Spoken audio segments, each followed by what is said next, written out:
I am listening to nearly 100 albums from the year 1955, and I just finished listening to Chet Baker Sings and Plays with Bud Shank, Russ Freeman, and Strings, released on Pacific Jazz. Quite a long title for this one.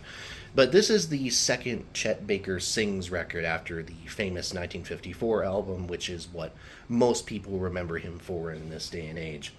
And this record, I think, is in some ways a natural evolution, and in some ways definitely trying to do a bit of a different vibe.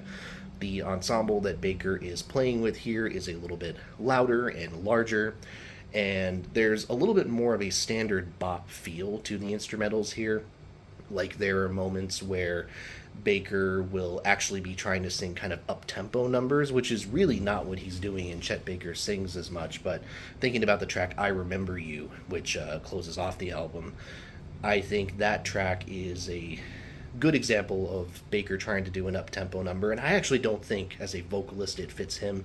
I don't think he's a skilled enough vocalist to make that work, but I think his sort of amateurishness still evokes some semblance of emotion, empathy, pity, I suppose, or however you want to describe it, in a lot of these other tracks. And there's some kind of heavier moments.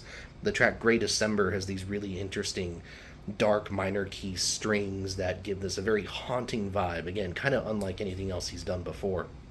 And once again, I think the trumpet playing that he's doing balances out the vocals well enough. He's clearly a much better trumpet player than he is a singer, but his trumpet playing doesn't overshadow or amplify the lack of technical skill that he has as a vocalist. I think the two work well off of each other.